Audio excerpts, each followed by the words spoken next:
I might upset some of you here, but rogues suck. They are one of the most popular classes in Baldur's Gate 3. In fact, they're probably one of the most popular classes in Dungeons & Dragons. And to be fair, every party should have at least one rogue. They are super handy with high dex for picking locks, and their sneak attacks allow for some devastating damage. But what happens when you have a whole party of rogues? I just finished a playthrough with the least popular class, the Clerics, proving that they are one of the strongest and most versatile class in Baldur's Gate 3. But now, I want to know, who is the weakest? Now my pick was either between the Ranger and the Rogue, and I have decided it is most likely going to be the Rogue since they depend so heavily on hiding and having advantages when they start combat. So let's get this started by introducing you to my custom character for this run. I decided to randomly choose a race and we got a human. So I present to you Don, a very sinister man with a very generic human name. For this run, Don is a lawful evil character who is a self-serving assassin. He enjoys the thrill of murder and sowing seeds of chaos. So you guessed it, evil dirge. This could be interesting. Strap yourself in, adventurers. Let's get this show on the road. So just like last time, the plan is to rush through to Withers and respec our team as quickly as possible. In the Nautiloid, we killed the Intellect Devour, teamed up with Lae'zel, rescued Shadowheart, and this time I didn't bother to try and steal the Devil Commander's sword, and we went straight to the Nautiloid's control to get us out of here. After landing, we recruited Shadowheart and obviously Astarion, since, he's the OG rogue. And this is also when I realized that I made Don look very much like a vampire, despite him not actually being one. I found the portal where Gale was stuck in the wall, and we gave in to the urge, and well, I was pretty surprised by the outcome. Mistress Eyelids, stop! Cease, you loon! I guess Gale won't be able to give us a hand during the campaign.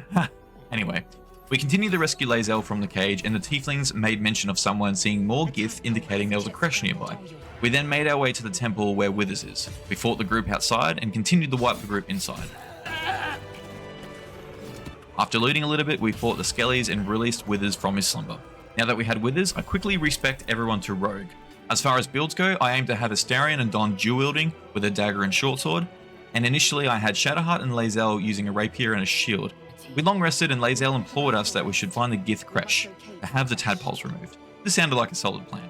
Now that we were all rested and ready to go, it was time to proceed on our adventure. We proceeded on where Aradin and his crew were trying to get into the groves. Shit! Form of mine! And so we helped them out. The fight was a pretty easy one. We started on top of this hill, and with the height advantage, along with hide, we had some pretty great crit shots on all the goblin raiders, and we managed to take them out pretty easily. After we defeated the goblins, we quickly looted them and went inside the goblin camp. We stood by and watched while Zevlor knocked Aradin's lights out. Zevlor then told us about Nettie being an option to heal us from the tadpole. After Zevlor left, we pickpocketed Aradin and looted everything he had on him. We continued down to the Druids, where Kurga was threatening to imprison Arabella. We had this urge to trick Arabella into thinking she could run, and well, yeah, things didn't go too well for Arabella. Ithias!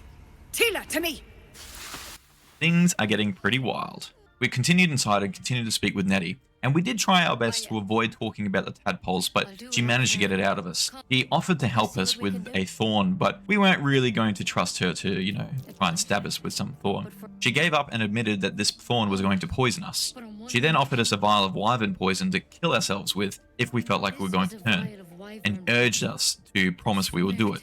And we weren't really going to do that, so she attacked us. We dodged her initial lunge and combat started. So this was 4 against 1, so our rogues were able to get some advantage on her without hiding, allowing us to use sneak attack on her and get some pretty easy crits. After she was dead, we looted everything. And we also made it to level 3. This allowed us to choose our rogue subclass. I made Don and Lae'zel assassin subclasses, and this basically allows them to have advantages at the start of combat, and also if we surprise the enemy. I made Astarion a thief, which allows them to have a bonus action on each turn, and I made Shadowheart a trickster, which allows her access to spells which can help us in the fights to come. Now, after we'd killed Nettie, I thought we may have been stuck inside of the room as there was no obvious way out. And luckily, I found that the tiara was the key to allowing us exit. Thankfully, nobody noticed that Nettie was missing. I figured while we're here we should do some snooping, and we found this suspiciously hidden chest. And inside the chest, we found a letter that was addressed to Kurga, talking about a meeting place in the swamp. Very interesting. It was now time to head out. So we went up to the hill and spoke to Alfira, but we didn't help her out. We found her a little bit sickening. Too sweet. Odiously sweet. The vomitor's gall within churns. She sickens you. After this, we head down to the hill to confront the harpies, trying to beckon the child into the waters. Now, Don failed his wisdom roll and we started combat lured. I was pretty cocky after doing so well against everyone we've fought so far, so I thought we would have no problems against the Harpies. I was wrong. Very wrong. Everyone failed the wisdom roll and we were all lured at the start of the combat, allowing the Harpies to lay into us. And that was pretty much our first turn wasted. Unfortunately, we only managed to kill one before they used lure on us again, leading us all to our death. I reloaded and tried again, and we were met with the same fate, being lured constantly and then being killed off in 1 to 2 hits. After 2 more failed attempts, I had decided that I would give up for now and come back when we were stronger. The major issue here is that the rogues really need to have the advantage in the fight, and so it was going to be a hard push winning this fight with our party as it is. I also realized that perhaps Lae'zel and Shadowhearts aren't so proficient with shields, so I got rid of them. To be honest, I'm not a huge fan of running from a fight, but it's better than bashing my head against a wall.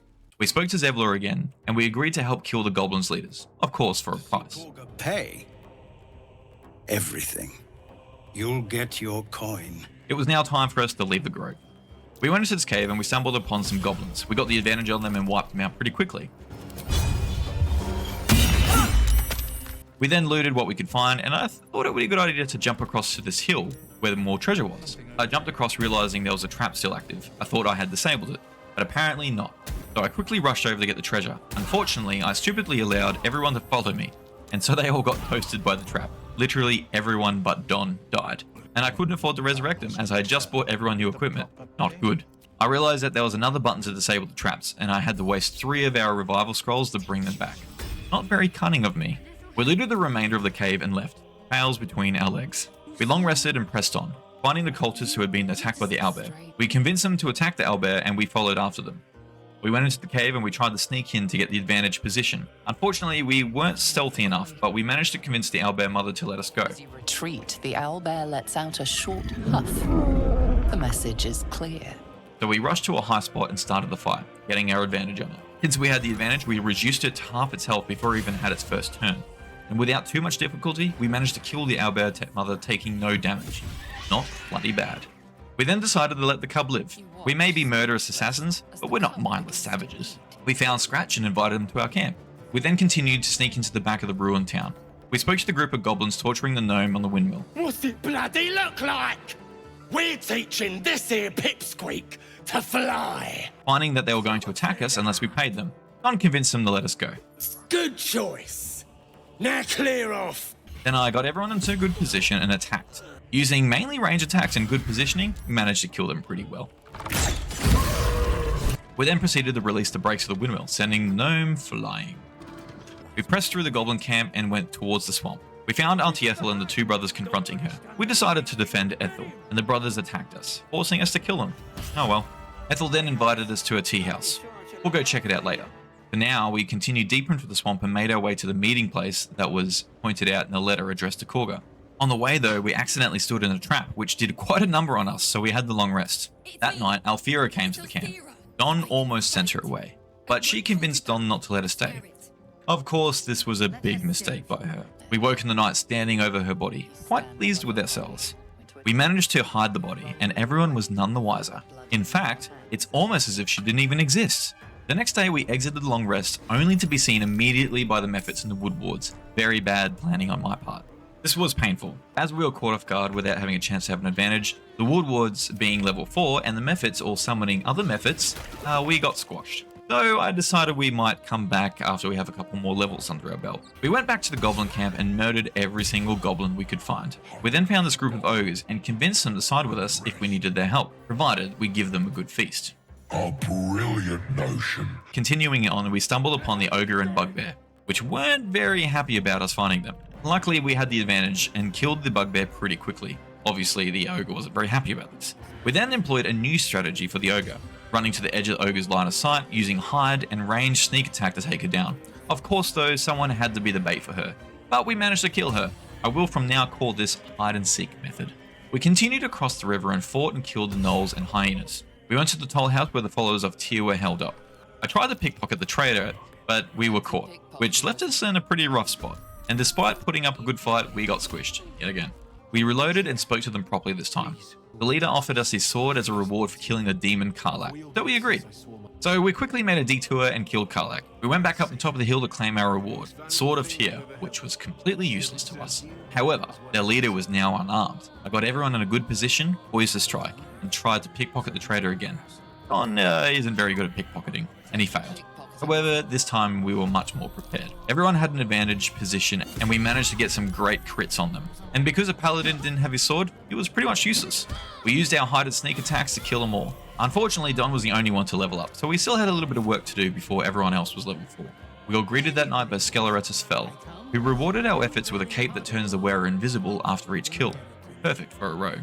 Thank you, Butler Guy. We then proceeded to fight the gnolls who had the Zentrum trapped. We got the advantage on them, managing to kill a couple before the cutscene allowed Astarion to get them to side with us.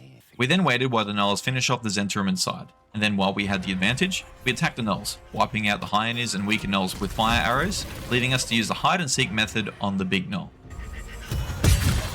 We continued to the Burning Inn and saved Council Floric and Benrin. We then went to the entrance of the Zentrum hideout and saw this fire barrel. We weren't going to take any chances, so we blew up the area. Somehow, the guy inside survived though. We walked in and we managed to convince him not to blow us up, and he let us in. We entered the hideout and were confronted at the gate.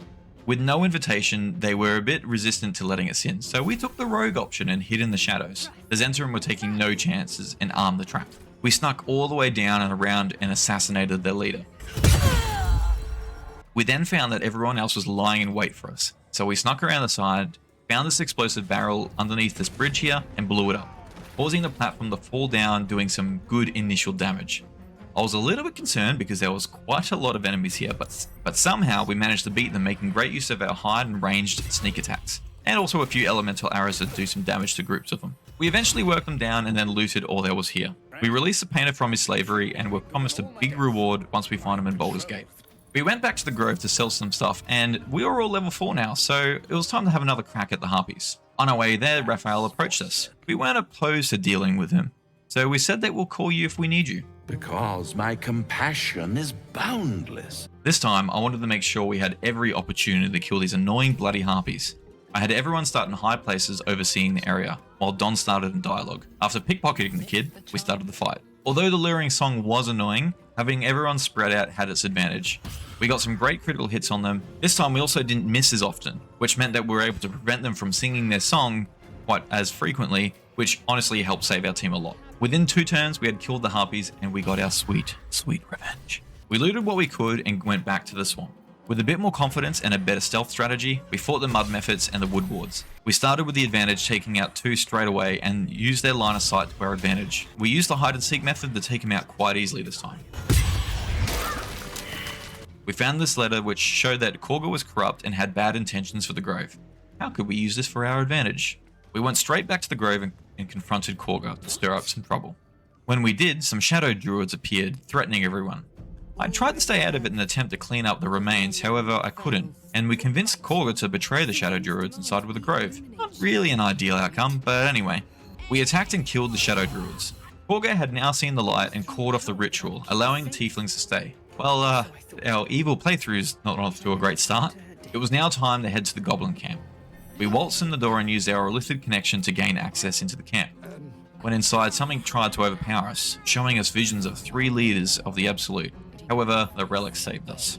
We continued inside and spoke to Minthara. She was also infected, and in her memories, we found she knew something about the Absolute leaders. So we agreed to help her take down the Grove. After all, it could be fun. We went back to the Grove and assassinated Zevil, thinking that this would help aid us in the fight to come. And found that the goblin raiding party was outside the gate. We went up to the top of the gate and found that Zevil had been replaced, but we had to betray this guy all the same. We massacred the tieflings at the top of the wall and we allowed the goblins in.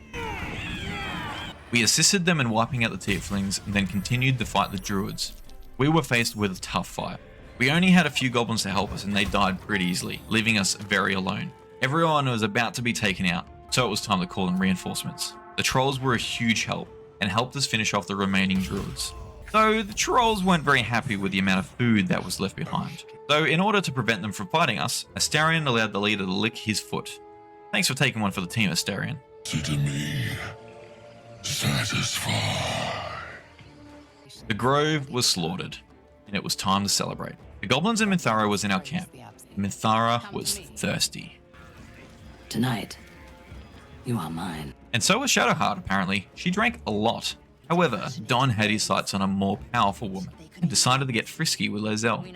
If you've been enjoying this video so far, give it a thumbs up. And if you want to see more content like this, by me, subscribe to the channel. After a steamy session with Lae'zel, the night was cut short as Minthara proved to be more evil than Don.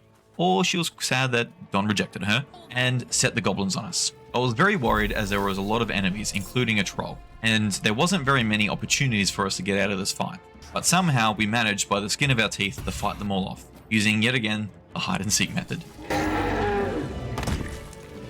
At this point we had no loyalty to the goblins, so it was now time for us to slaughter the goblin camp as well. Before we went back, I paid Auntie Ethel a visit. We made quick work of the redcaps outside and convinced the Gur Hunter that we didn't know who Astarion was. Ethel said that she might be able to help us with a tadpole, provided we let her take an eye. She revealed herself to be a hag and plucked the eye straight from our head. She then replaced the damaged eyeball but couldn't remove the tadpole. Great. That was not good. I guess the eye is a little bit intimidating. We then went to camp and proceeded to slaughter every goblin we could find. When we went back to the main areas, we snuck around to the high grounds and rained arrows down upon them. They had no chance of surviving the slaughter, and we continued inside. Unfortunately, we had to tackle the goblin priestess head on, but there is heaps of shadows inside the ruined temple, allowing us to take him out without too much trouble. We long rested and spoke to Volo, who said he might have a solution for the tadpole. However, we had already lost an eye, and we couldn't lose another, so no invisible eye for Don. Volo then legged it, which meant that nobody else could have an eye. Well, that's annoying. It was now time to take on Draw Ragzlin. We snuck into his area and climbed the ramparts. From here, we rained arrows down using sneak attacks. With this position, he and his followers stood no chance. We had the surprise attack, which allowed us to pretty much crit Draw Ragzlin down without him even having a chance to move. Poor guy. We looted everything, and it was now time to move on. I thought it would be best to clean up some other loose ends, so we confronted the giant spider in the well. We snuck in and killed the little spiders and these weird mutated ones. We then squished the little spider eggs to limit the reinforcements and then started the fight with the big spider. We were looking pretty good. We had done significant damage to her by burning the web path she was standing on, dealing decent damage to her. However, things turned when she finally got in our face. She did significant damage to us and had wiped everyone, leaving Lae'zel on her own, with half health. Luckily, we just managed to get a sneak attack on the spider and kill it, leaving Lae'zel to revive the party and prove she truly is built different. We decided we're going to take the mountain path. We continued along and found this group of Gith and their red dragon. Lae'zel managed to convince Voss not to kill us, while also hiding the relic, and we were pointed in the direction of the creche. We proceeded through the mountain path and found Lady Esther, who wanted us to steal a Gith egg. Although Don found it tempting, our Gith queen Lae'zel was obviously not going to let this fly. Steal one of Gith's own. I will slit your throat for even suggesting it. So we decided the reward for stealing the egg was better taken from Esther's hands. We continued to walk up where the group of death shepherds were. This was a mistake. I guess I was feeling cocky after destroying the goblin camp so easy, but we had no chance here. The death shepherds both had a level on us, and there were so many ghouls. Not to mention, the death shepherds could simply revive each other and the ghouls to max health. We managed to kite the enemy around, but it was honestly going nowhere. We were just kiting them around indefinitely, and every time we managed to kill something, the death shepherds would simply revive them. So we died here. And I took this as a sign that we probably should do the Underdark first. We continued down the Saluna Temple into the Underdark. In the entrance to the Underdark, we looted what we could find, and I braced myself mentally for the fight to come. We walked through the field of statues and confronted the Spectator. It was a difficult fight, and it was hard to have an advantage on this Spectator. It also released the Drow, who were charmed and started attacking us. On top of this, the Spectator could pretty much one-shot us with its multiple attacks. But we shoved all the Drow to stop the charm, and they helped us. And with some fantastic crits, we managed to take it out without too much difficulty. We continued on and almost got discovered by Bullet. However, we managed to escape this fight, as I didn't really want to take on Bullet without an advantage. We snuck around and made our way to the Arcane Tower. We struggled at first with the cannons, but found that Shadowheart's Fog and Shocking Grasp was a perfect way to destroy them. Afterwards, we snuck around the back of the tower to find these flowers which negated magic. Might come in handy later, though I stored them. Unfortunately, that must have wiped them from existence, as I couldn't find them anywhere to power this lift. Luckily, I knew there was another tree, so we left for now. We continued on and found the Dwergo who were hunting the gnome who had escaped them, so we agreed to help capture the gnome. Good. We went on to where the gnome was being protected by the Myconids. On the way, we found that the Myconids were very, very sexual. They're coming. You're coming. We approached their village and they were quite wary of us. I didn't really want to fight them though, we weren't going to win that fight against that many. So we convinced them that we weren't there to kill them. And to be honest, it really sounds like they're having a good time in there. We agreed to help the Myconids fight the Dweger, since it's probably going to be the easier fight. Glut also offered to help us. We went back down the hill to the Dweger, snuck up on them and attacked. Because we had the advantage, we made very quick work of them. And with Glut's help tanking, we could use our ranged attacks from up high and get advantages on every attack. We killed the Dweger and decided not to attack the Myconids and fight Glut. You know, pick your battles. We went back to the Myconids and told them the Dweger was slain. We collected our reward and continued on. We went to the Susso tree and collected a flower to power the tower. I don't know about that sentence. We took the flower back to the tower, oh my god, and powered the lift. We went up the lift and looted everything on the tower on the way up. At the very top, a robot confronted us, and he wasn't happy about our abrupt arrival, so he attacked us. We did not stand a chance. Not only was this guy bloody tough, he had the ability to surround himself with an AoE attack, which pretty much could kill us if we stayed too close. That, along with all the animated armor around us, we pretty much were screwed. I attempted this another 2 times before giving up. Surely there was another way we could do this. Determined to figure it out, I found a book which had some poetry which resembled what the robot was talking about. We went back to the top and answered the riddle correctly. We then received this ring, and to my utter disappointment, nothing else. With that waste of time behind us, we decided to sail across the lake. We convinced the Dweger that we were one of the Absolute and continued to the cave-in. But before we did, we found these corpses which were about to be ditched, and happened to find an invisibility ring on one of them.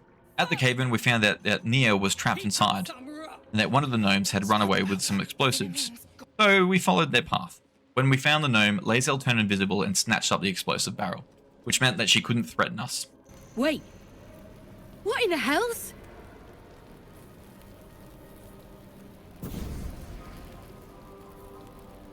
Bugger it all. You moved them. She then left without giving us any little explosive, so we were left with the big explosive barrel. We took it back to the cave-in, set it up, and blew it up, killing a couple Dweger on the process. Pretty satisfying. Nia left the cave, Finally, and asked us to help kill the Dweger, which was pretty much impossible for us. We had no way of getting advantage, and the sheer number of them meant we stood no chance, and we perished. I tried another couple of times with different interactions with Nia. However, basically every other time, Nia joined the Dweger and wiped us out faster. So after a couple more failed attempts, I decided we're going to leave Nia there to suffocate. So I decided to waste some time, so we went to and fought the Minotaur using hide and seek method, and we took him out pretty easily. We then made our way to the Grimforge to make some adamantium weapons. We took out the skeletons and had surprisingly very little problem with the lava methods. However, this was where our good times ran out. We had a very hard time fighting the Grim. For some reason, I struggled to get him to end his turn on the center, and he pretty much would one-shot 2 of my team members with his Quake and direct attacks, preventing us from surviving, and we were defeated the first couple of times. But I wasn't going to give up. The next time I did my best to space everyone out as much as I could and use Shadowheart's Mage Hand to operate the lever. I decided that someone needed to take the heat and lure it all the way to the edge and pretty much sacrifice themselves, so that its movement speed would allow it to stay in the middle. Eventually, by the skin of our teeth, we managed to slam it with the hammer a couple times. We got down to the last hit that it needed, but luckily it stayed in the middle, allowing the Mage Hand to pull the lever and slam it, destroying it. Thank God. So I thought I'd go back to the cave-in to see if Neo was still trapped, and he was, so we decided to head to the mountain path. So we were all level 6 at this point, so it was time to fight the undead. Though it was hard, and it did require a few elemental arrows, we did manage to beat them by kiting them around along the path, using line of sight, get good crit damage, and focusing on the Death Shepherd first. They couldn't revive the others. It was now time to go to the creche in the temple. We crossed the ravine and explored the temple. We killed the kobolds, these rude eagles, and the cats. We then proceeded to the creche. We spoke to the healer, who said they could heal us from the parasite. We allowed Lae'zel to go first, but we quickly found that there was something not right about this. We found that the machine was trying to steal Lae'zel's memories and simply kill her, not cure her from the parasite. But we couldn't stop it.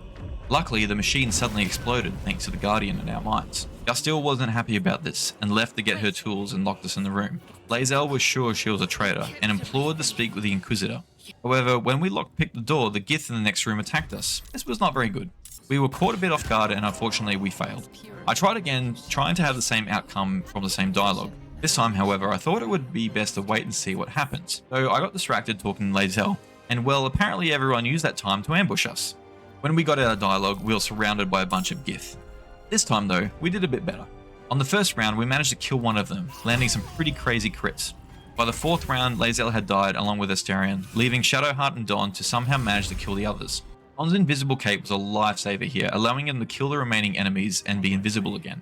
But I still had to use a potion of speed on him so he could revive someone and still get an attack off.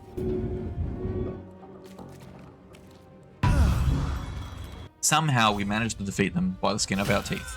Hopefully, this doesn't happen again. We made our way to the Kithrak, who wanted to know about the artifact. At first, we refused to tell her anything. No? Then I will take it from your corpse! And she simply killed us. We tried again, this time showing her that we had it. She tried to take it from us, but the artifact refused, flying back to us. She then sent us to the Inquisitor, and things were not looking very good for us. At first, we refused to give him the artifact, saying that we were infected. He simply just thought the best solution to this was attacking us and killing us. And there was no way we were going to survive this fight, so we got squished yet again. After reloading, I took a new approach, this time seeing what would happen if we played along. Suddenly, Vlaakith appeared. Despite the fact that we were surrounded by lots of strong enemies, we refused to kneel to her. She offered us purity if we agreed to kill whoever was inside the prism. So we entered the prism and were forced to face the Guardian alone. We spoke with her, and she revealed that she was the only hope to our survival and the only hope to the Sword Coast. She even offered her own life to prove it. If this was not enough to convince you, what more is there to say? Killing her right now would be no fun, so we agreed to let her live. Once we left the prison, we were attacked by the Inquisitor and the Gith, and we realized that they were going to kill us no matter what we did inside the prison. There was no way we're going to survive this fight, so we did what rogues do best, turned invisible and ran. We legged it right out of there, and past the second wave of enemies we wouldn't stand a chance against. We then fast traveled the f*** out of there. When we did though, we were forced into a long rest where Lae'zel came to terms with what had happened. Then, something strange happened. Boss the Gith, who was riding the Red Dragon, came to our camp. He told us that the prism holds the key to overthrow the fake Queen Vlaakith, and we must meet him in Baldur's Gate. He warned us that more Gith would be sent after us. I thought it might be best to check back and see if Neo was still trapped, which he was. And to be honest, I had no need to try and release him. I wasn't about to waste a massive barrel of gunpowder freeing him, only to be attacked by everyone here. So I thought it'd be best to leave him. We lined up at the gates of the Shadow Cursed Lands, ready to take our first steps into Act 2. And that, everybody, is the end of Act 1. Now, I'm pretty confident in my claim. Rogues are definitely one of the weakest classes on their own.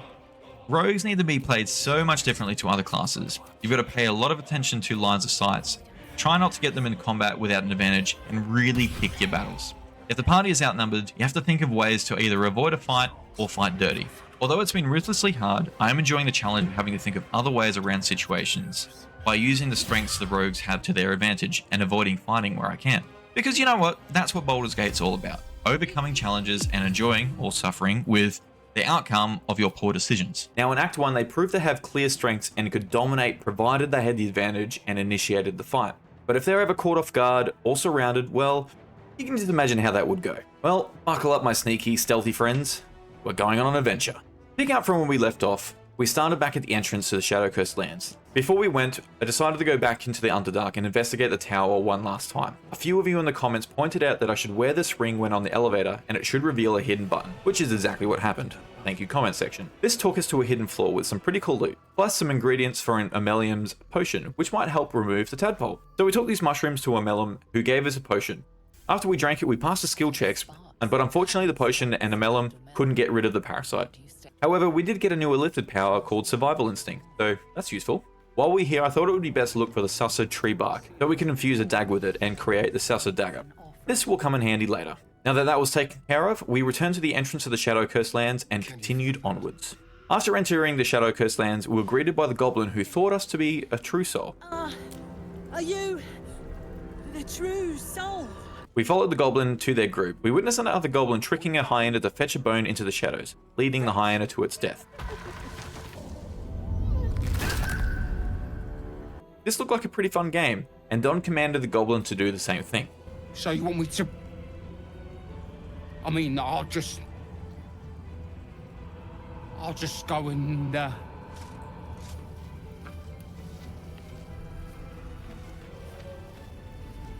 No! We spoke to Kansiv, and I wanted to see what would happen if we played along at this point. Don played the lyre to summon our arachnodiddly guide. The guide approved of us and started to guide us through the shadows. Along the way, we happened to spot some harpers laying in ambush, so we took the opportunity to strike first. Initially, we fought alongside the Absolutists. However, I realized that this is maybe a good opportunity to hopefully see if the harpers can kill the spider dingus guy and hopefully give us an opportunity to take the lantern without having to fight him ourselves. So we did what good rogues do and hid in the shadows. Unfortunately, the harpers were no match for the Absolutists, so it looks like no lantern for us. We continued to follow Spider-Man all the way to the Moonrise Towers, all while keeping the facade of being a true soul. The spider guy climbed to the top of the tower, which meant that we were never going to get his lantern. And I know we haven't seen the last of him. We proceeded inside and stood before Cleric, and witnessed as a goblin threw a spear like a bloody missile at him. We were given the opportunity to punish the goblins, which Don was more than happy to do. We went upstairs and spoke to Zerel, who asked us to help Balthazar find the Night Song. We accepted the mission and was told to go into Balthazar's room to find a lantern. We entered the room and found the lantern, but we also did some additional perusing of his room, and we found our way into this hidden room by placing this dead guy's heart on the altar. After looting all we could find, we tried to get into Ketheric's room, but we failed too many times to get through the door on the outside, and I wasn't going to waste all my lockpicks here. So we decided to be a little bit more sneaky. Lae'zel turned invisible and snuck through the main hall and lockpicked the door from the inside. Once inside, she was confronted by Ketheric's dog, but luckily Lae'zel is pretty intimidating. She let everyone else in and we proceeded to loot all we could find. Then we went into the room where the mimic was and absolutely slaughtered it. Now, before we left Moonrise Towers, we explored around a little bit more and went into the kitchen. In the kitchen, there was a group of gnolls who were being controlled by a trainer. She claimed to have a good hold on them, however, her command wavered, allowing Don the opportunity to control them himself, in which he commanded the gnolls to kill their trainer. No! We also brought this ring from a trader in Moonrise Towers, which allowed the wearer to have an advantage on attacks at the expense of death rolls. This was very useful. It was now time to venture into the Shadowland. Before going to Balthazar, I wanted to take on the 3 Thorm siblings. First, we went to the tavern and confronted Thizabald Thorm. Using our sleight of hand, we tricked him into thinking we were going 1-for-1 with him, despite not drinking at all. We eventually outdrank him to his bursting points, where he literally, burst.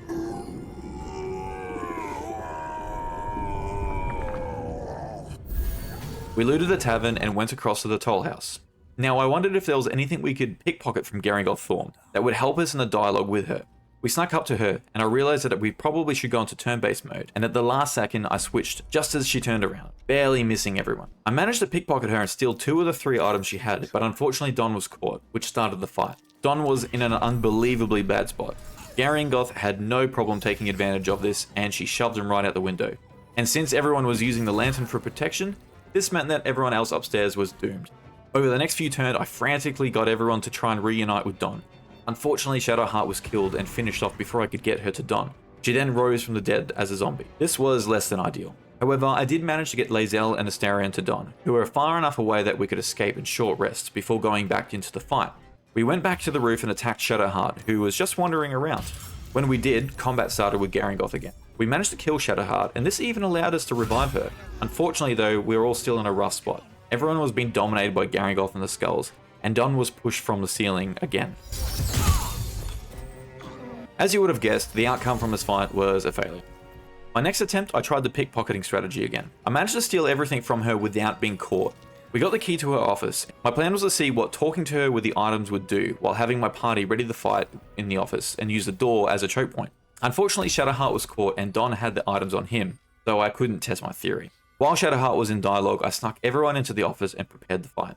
I dropped a fire barrel and a smoke powder barrel at the door, and once Shadowheart was out of dialogue, I got Don to cast Cloud of Daggers to damage anything coming through. Sure enough, the Skulls teleported to Garringoth and our traps were a clear winner. Most of the Skulls flew through the daggers and the ones that couldn't reach were in firing line of the barrels. Although Garringoth killed Shadowheart, the barrels managed to kill 2 Skulls, and the Cloud of Daggers had done decent damage to the others. This allowed us to pick the Skulls off one by one. We did have to use the Scroll of Revival on Shadowheart, but we managed to kill all the Skulls, leaving Garringoth easy pickings for the party. We long rested, and that night Skeletorus Fell greeted us, requesting that we kill the Cleric Isabel, so now we had a reason to go to Last Lights Inn. We continued to make our way to the hospital, and on the way we killed some shadows in the square and then confronted Malice Thorm. The scalpel indeed is an extension of Shah. We attempted to convince him that he must be the one that the nurses work on, however we failed the role, so we had the fight. For this fight I focused on the followers first. really trying to use the sneak and shadows to our advantage. After killing a couple of nurses, I thought it might be wise to loot them and steal the weapons they had, in case Malice revived them. That's when I discovered this poison they carried. I then had a wonderful idea of throwing the poison at Malice, which worked in stunning him. This allowed everyone time to finish off the remaining nurses, and each time I picked up the poison they held and used it against Malice, keeping him stun locked. Using all the shadows, we were able to get some amazing sneak attacks on Malice and eventually finish them off. I now wanted to go to Last Light Inn and see what we could do about Isabel. We helped the Harpers that were in the shadows, and they invited us to the Last Light. We followed them in where Jaheira stopped us at the gate. She almost wouldn't let us through until Marcus stepped in and vouched for us. Now this was interesting. I was interested to see what was going to happen, so I followed him to see that he didn't do anything but stand there. I left him for now and spoke to Jaheira, and convinced her that we were here to help. I decided that I wasn't going to kill Isabel yet, as we could use the Harpers in the battle against Cleric. We then went upstairs and confronted Marcus. We called him out for his plans to capture Isabel and betrayed him. The massive fight broke out, but we had Marcus surrounded and we slaughtered him in the first turn.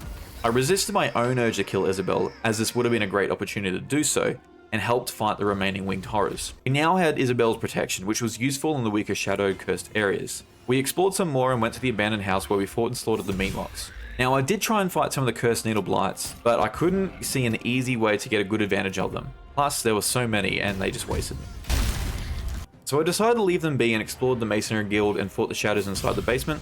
I helped He Who Was, and also killed the remaining nurses in the hospital. Now that we had all that squared away, we made our way to the Sharon Temple. Raphael was at the entrance practicing his poetry. Thought but of treasure ahead, did not consider the peace of the dead. Through the dark he went creeping, and awoke what was sleeping. A new grave they dug, which he himself fed. He asked us to slay Yurga. We agreed to do so in exchange for information regarding Asterian's back engraving. We entered the Sharon cave, looted everything at the entrance, and solved the puzzle to let us in. After entering the Sharon temple, I was determined to solve the Sharon puzzle without setting off the traps like last time. I had Don sneak around alone, disable each of the floor traps before pulling the lever in each four corners of the room. This lowered all of the lanterns down. I then extinguished them all and then lit the one in the center.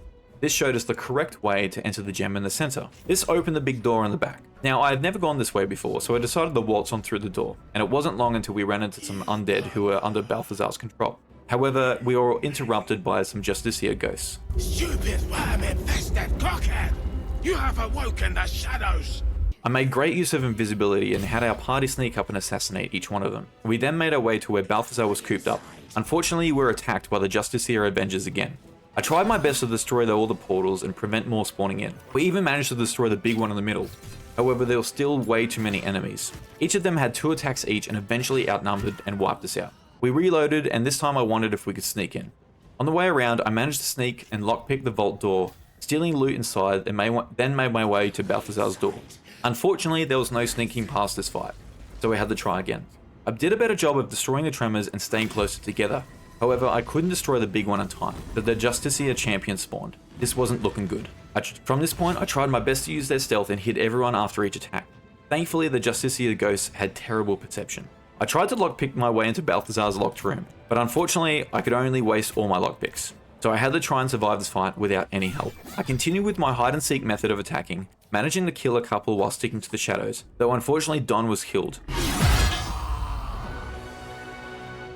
After his death, I had my party turn invisible to hide from the Justicia champion and get the advantage on him. This caused the remaining Justicias to look around for us, and then suddenly they gave up. Combat ended, and this started the cutscene of Balthazar opening the door. I quickly snuck everyone towards the door. However, Astarian's invisibility ran out, so combat started again. I had Shadowheart revive Don and get everyone inside Balthazar's room and hid. As I suspected, the Justicias followed us in and Balthazar and his cronies joined the fight. I decided to wait out the fight and see who was left standing. Balthazar and his undead made quick work of the Justicias. This turn of events did have an unusual outcome, however. Balthazar was stuck outside the room and I couldn't start dialogue with him. So I decided to pickpocket the bell from him, which allowed us to summon flesh, as I figured this would be handy in a fight against Hugo. Although we were successful in stealing the bell, Balthazar must have sensed our guilty conscience and attacked us. I wasn't going down without a fight. The rogues used their invisibility to get the jump on Balthazar. From the shadows, we surrounded him and used the sneak attacks to quickly take him out. Now the biggest threat was out of the way, it was now time to take out his undead. Use more invisibility spells to keep the party in the shadows. Unfortunately, Don was paralyzed and squished by the flesh, leaving us at a disadvantage. After retreating Astarion away, I realized that there were still Justiciars in the area, which was good because Flesh prioritized attacking them for some reason, allowing everyone else to kill the ghouls. Once the ghouls were dead and Flesh had killed the Justiciars, he was the only one remaining, and at this stage, he was easy picking for us. Somehow, I managed to defeat everyone there, which was an outcome I did not expect whatsoever. This also meant that I didn't have to fight Balthazar later, which I'm very grateful for. We revived Don with Withers and took a well-deserved rest. After our rest, we sat back and watched while Shadowheart completed the Gauntlet of Shah.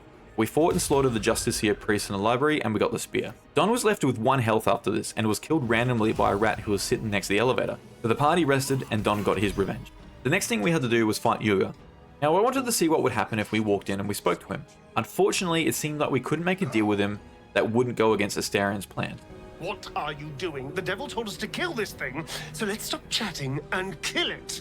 So we had to attack. The first challenge was to displace the beast. We all used our invisibility and hid from it on the first round, and then we got some immediate good hits on it. It took Don down in one attack, then teleported itself and Lae'zel to Yuga's bombs, where they were both blown up. At least we didn't have to worry about the displacer beast anymore. I quickly revived Don and Lae'zel and took them underneath and hid. While hiding, Lae'zel used Pass Without Trace, which came from that ring that we got from Oliver. While this was active, we hid and waited for the Merregons to make their way down.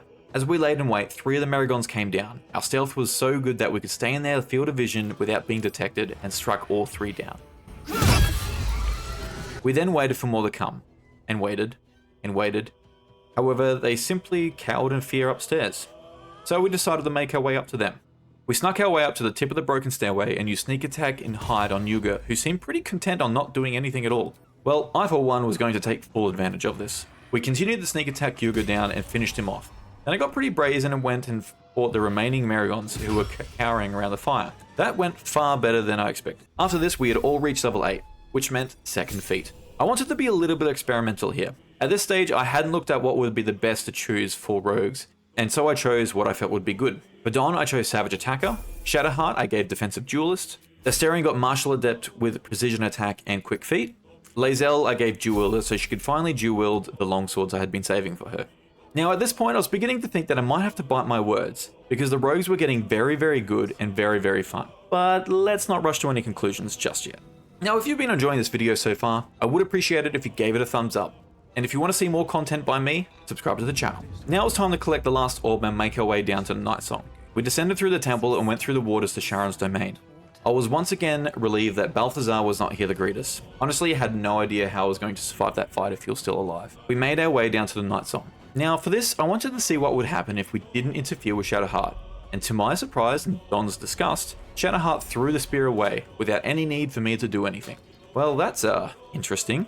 Shadowheart released the Night Song, who flew off to wage war against Ketheric. Once we had arrived in the real world, Jaheira and most of the Harpers had gone to Moonrise to fight Ketheric, which meant this was Don's opportunity to strike. We travelled back to the Last Light Inn, and Don, Shadowheart, made quick work of Isabel. This caused Isabel's protection to fall from the inn, allowing the curse to turn everyone inside. We fought off the turned Harpers and Vines and made camp for the night. Raphael came and told us the story behind Astarion's, behind, and we were greeted by a very happy Skeletorous fell who gave us some new Gym Jams, which came in the form of Slayer form. Things were about to get real fun. Now it was time to join the assault on Moonrise Towers. We joined up with the Harpers, looted all the bodies, and took the chance to get some good initial attacks on Z'rell. We made quick work of the Troll, Z'rell, and a few of the Absolutists. However, the Absolute Priest did a number on our forces, and even Jaheira was killed. After a few rounds, things were looking dicey. I had Don transform into Slayer form and continue to take out some of the weaker enemies. We were down to 4 Harpers when more Absolutist reinforcements came. The Warden was tough and took Lae'zel down. Thankfully, the remaining Harpers sacrificed themselves and took the hits so we could fight back. Eventually, Don was able to kill one of the others while Lae'zel was revived by Shadowheart. Things were still looking bad. The whole party was low on health and the Warden had just taken out Shadowheart, so Lae'zel had to revive her and take cover. Thankfully, the Warden wasn't giving up on killing Shadowheart and took damage from Don from an attack of opportunity just so she could kill Shadowheart again. Unfortunately, Astarion was killed, but this wasn't the time to save him. Don finished off the Warden and then made quick work of the last remaining Absolutist. The battle was finally over, and what a bloodbath. Everyone was dead. All we had left to do now was take on Ketheric. And I'll let you know now, I had no idea just how hard I made the coming battles for myself. We long rested and made the climb back up to the Moonrise Towers. While I was double checking I didn't miss any loot, I found that this guy missed the memo that the battle was taking place. I thought it would be best that he joined his friends and I tried to kill him. However, he seemed more content on sleeping than fighting or dying, and he just healed himself and went back to bed. So I left him to his nap. I then found out Palcansiv missed all the commotion as well. Suspecting the same thing was going to happen, I just left him alone. We went to the top of the tower and fought the last of the remaining absolutists, before long resting one last time to fight Cleric. We confronted Cleric with Aelin by our sides, and we weren't going to mess around, so we kicked things off. The gods fight at our side! Straight away, Spider-Man came out of nowhere and one-shot Astarion at the start of the fight. I guess he's still jealous. Shadowheart used a potion to speed the revive Astarion, and then I had everyone turn invisible so we could get close to Cleric. This, however, caused Aelin to be attacked by everyone on the map, doing significant damage to her. But this wasn't for nothing, as in the next turn, everyone converged on Cleric and used sneak attack to bring him down enough to make him run away. However, he did take Aelin with him, leaving us to fight the remainder of Cleric goons alone.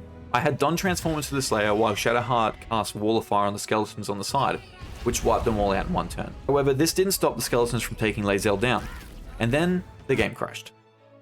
After rebooting, I had a better start. Spider-Man didn't one-shot Astarion, which meant that I wasn't starting at such a disadvantage. This time I focused on all the other enemies before Cleric, taking down the Absolutist that summons more enemies and having Shadowheart summon a Wall of Fire to kill the group of skeleton mages on the side first. By the end of the first turn, the Absolutist summoner was dead, leaving Cleric, his dog, Venom, and a few skellies left. We also had Aelin with a lot higher health. I made much better use of stealth and visibility this time, and took Cleric down without taking too much damage. After Cleric fled, we were only left with Carnage, the dog, and a few more skeleton mages. I had Lae'zel Misty step away and get a good angle on the skeletons, and I somehow managed to teleport her onto an invisible edge, so that was interesting. While Lae'zel took out the skeletons, Don, Shadowheart, and Astarion focused on the Webslinger, doing some massive damage to him. Astarion's susser damage came in clutch here, preventing him from casting Sanctuary. While this was happening, Lae'zel fought the remaining skeletons. She had all their focus, and this was super useful and pulled off some amazing dodges. Shadowheart landed the final blow on Spider-Man, leaving everyone else to finish the last two skeletons. The battle was done, but the real fight was to come. We looted all we could, long rested, and then proceeded down. After entering the Mind Hive, we killed Chop and the Intellect Devourer. We then continued to fight the Undead in the Necrotic Laboratory. This was a tough and long fight, but luckily Shadowheart had a Black Tendril spell scroll. Using this slowed the horde of undead enough so that we could pick them off at range, then use sneak attacks when they got close enough. The fight turned out really well, and we somehow managed to beat them pretty easily. We then went to the barracks and found this group of Absolutists. We spoke to their leader, who revealed that they found Don and kept him alive, while doing twisted experiments on him. Her and her men then attacked us. Thankfully, we could get the distance, use shadows to our advantage, and we slaughtered them. We then proceeded onwards and recovered at the recovery pod at the top of the elevator before proceeding down to face Cleric one final time. Or so I thought. You see, this fight was hard. Initially, I started with the usual strategy of having everyone start on the side behind the skeletons, and I had Lae'zel turn invisible and rescue Aelin. However, this time Shadowheart was caught, so combat started before I could follow the plan.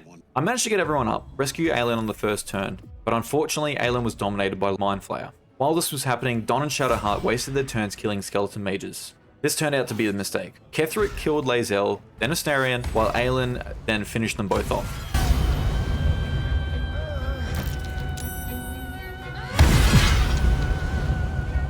Luckily though, Don killed the Mind Flayer, which freed Aelin and turned him invisible. Shadowheart revived Astarion, and while Don was invisible, he landed a massive crit on Cleric, which caused him to come back as Merkel's projection. At this point, we were all very weak and things weren't looking good. Oh dear. We were down one party member, Aelin was no help, plus there was still 4 Intellect Devourers and a couple of skeleton mages to fight. I tried to bring Lae'zel back, but Merkel simply killed her. Plus he kept spawning more allies in, which made surviving even harder. Eventually he killed off my party. On my next attempt, I recognized the Mind Flayer was probably the biggest threat, so I had Astarion and Shadowheart Misty step behind it while Lae'zel turned invisible to save Aelin, and I had Don go to the skeleton mages, since he could pretty much kill them one hit and then turn invisible. When combat started, we did some great initial damage to the Mind Flayer and rescued Aelin. On the next round, the Mind Flayer was dead. Don had taken out 2 of the skeletons, while Lae'zel and Aelin killed the Devourers. Things were looking positive. All that was left was to kill Cleric. And with our numbers advantage, we took him down to stage 2 of the fight. However, things were getting harder again. I tried to keep my party away and on the edges, however this only worked while Aelin was alive. Merkel cast a spell which would suck everyone in, so I had no choice but to have Don transform and fight. After a few rounds, we managed to get him down to 250 health, but this is when he started calling the skeletons into healing. And the problem was, I hadn't been focused on them, so there were so many that came to heal him. This also gave him the ability to pretty much kill anyone with one hit. Eventually, he killed everyone ending the fight with pretty much max health. I attempted this another couple of times, both with a very similar outcome. I even tried to release the Spectator to see if it could help, and alas it was probably more of a hindrance.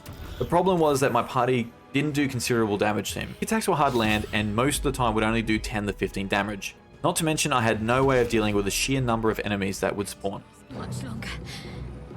At this stage I was tired and frustrated and I felt like there was nothing I could do. So I thought I might have to take a break, and I also left to see what else I could bring to the fight for an advantage. I reloaded back to before I entered the Mind Flayer colony and took stock of what I had, and realized that there was literally no one I could buy potions or scrolls from. Everyone was dead. I had no haste potions, I had 1 large potion and 16 small potions. And getting another level wasn't going to be possible with the number of enemies I hadn't killed. Plus, doing these fights may take more of my potions to defeat them. So I made sure I had all that there was to take, and I tried again. I entered the Mind Flayer's colony, killed Chop, killed the Absolutists in the barracks, and then tried to fight the undead again, where I had a very, very hard time. It was very late in the night, and I mustn't have been concentrating. It took me a couple attempts and a really long-winded kiting fight, and I managed to kill them. After we finished them, I started the fight with Cleric. Now, the fight with the skeletons gave me something crucial that I didn't have before. This skeleton archer. I'll get to him shortly. My first attempt I managed to defeat Cleric pretty quickly, allowing for a decent start to the Merkel battle. I quick saved so I could start the fight from here again. Now I know I don't usually condone save scumming, but at this point I was pretty much done. In my first attempt against Merkel, I learnt that Shadowheart with Defensive Duelist along with Don was a good combo to fight Merkel close range, and provided that at least one person was close to him, he wouldn't suck everyone in. Unfortunately, I also learned that you shouldn't be on the edge near the water, otherwise Merkel will just knock you in. But one really important thing that came from this attempt was I realized that this skeleton that Astarion had summoned during the fight against the undead wasn't in combat, and that it could attack the spawning enemies without entering combat, provided he didn't get too close. This, my friends, was the key. I had a couple of more attempts tweaking my strategy and learning Merkel's patterns when I finally came up with a somewhat perfect strategy. As soon as the battle started, Aelin would get killed, so Don, being the closest to her, would have to revive her. While this was happening, Shadowheart and Astarion, who had just killed the Mind Flayer, would kill the skeletons that spawned on that side of the map, while Lae'zel would make a run for the other side so she could deal with the skeletons and spawning skeletons there. While it was Astarion's turn, I would switch to controlling the skeleton archer and have it destroy any skeletons spawns that were in range, usually 3 or 4. It was very important I did not forget this, or move the skeleton too close to any of my party, otherwise he would join the fight and I would lose this advantage. This did happen a couple times, so I was well practiced in preventing this. After Don was finished reviving Aelin, he would make his way to where Lae'zel was to assist her in killing the skeletons. It was very important that Aelin didn't glitch out. Normally she would respawn after she gets killed, and provided she stays close to Merkel, he would use his close range attack on her, and his long range attack on one of the 4 party members on the sides. When this happened, they would just use a potion to help mitigate that damage. And because his close range attack was being used, he didn't use his suck spell. And it was very important that Aelin revived herself every single turn so that she was always in range to draw out that close range attack. Once I was on top of the spawning enemies, I could have one of the pair on either side attack Merkel with a sneak attack, while the other killed an enemy that was spawning in. Shadowheart also spawned in some ice methods and additional skeleton archer, which also helped deal additional damage. This was a slow burn, and required me to never forget my skeleton archer and never miss a spawn. I used a variety of elemental arrows, explosives, and sneak attacks to slowly work Merkel down, but unfortunately we did very little damage. The sneak attack had a 50% chance of hitting, which often felt like it was 10%, and when attacks did land, they were lucky to do 15 damage. Merkel was finally down to 9 health, and a skeleton almost made his way through to him. Fortunately, after a very long and grueling battle, Shadowheart landed the final blow. Victory had never felt sweeter than it did that night at 1 AM in the morning when I had to get up for work in 5 hours. The suffering the next day was worth it. With Cleric slain, we were victorious, and it was now time for us to take his Netherstone and make our way to Baldur's Gate.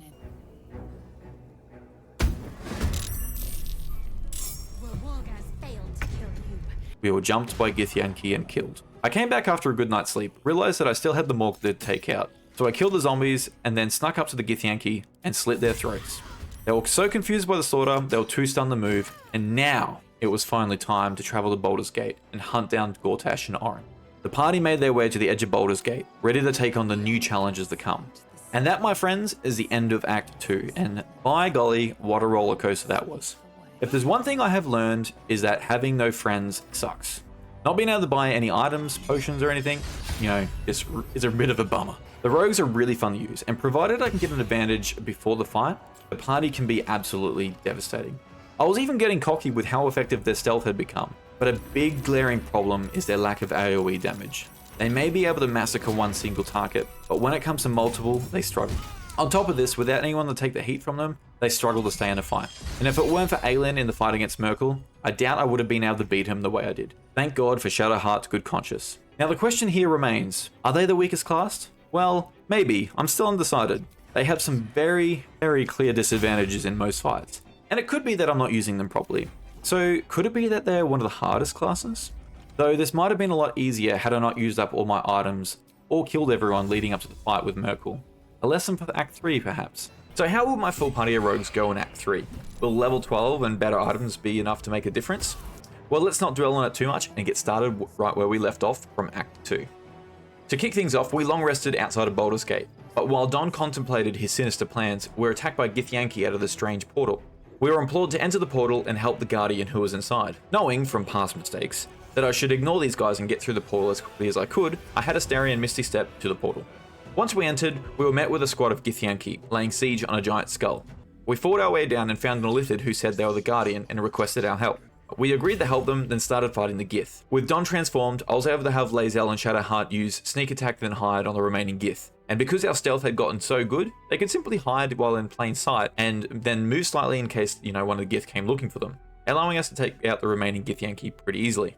Now that was taken care of, the Emperor revealed to us that he used to be an adventurer and was turned into an Illithid, but then somehow broke free from the Elder Brain's control. He asked us for our help in taking out the Absolute and said that if we partially transformed into an Illithid, we would become even stronger. More power? Well, of course Don was in. This was going to be helpful with our party of rogues anyway. The ability to fly and transform into Displacer Beasts will be very helpful. Don accepted and he transformed, and now had the task of convincing the remaining party members to do the same. And surprisingly, we managed to get some good rolls, which meant we had a full party of half Illithids, and I made sure everyone had the ability to transform into Displacer Beast. Now it was time to head into Baldur's Gate. But before we did, I wanted to change up our feats a little. I found that what I was building previously wasn't very effective, so I respect everyone. For Don, I gave him the feats of Defensive Duelist and Mobile. Shadowheart, I also gave Defensive Duelist and Sharpshooter. Astarion, I gave him Defensive Duelist and Mobile as well. And Lae'zel, I turned her into a Thief subclass away from Assassin and gave her Dual Wield and Medium Armor Mastery, hopefully to build her into a bit more of a tank with a higher armor class. Now that everyone was respect, we went down the hill to Baldur's Gate. The first thing we did was confronted the landlord trying to evict the squatters, and offered to get rid of them for cheaper than his current caravan guard were offering to do so. The caravan guard weren't happy about this and they attacked us. We did a fantastic job and managed to kill them pretty easily. We convinced the squatters to leave, then got paid. Next we went to the blacksmith to sell a whole bunch of junk, and also buy some stuff. I thought I would try and pickpocket what I could, and we managed to steal some new gloves and armor for Astarion. However, the shop owner was onto us and chased us around for a while.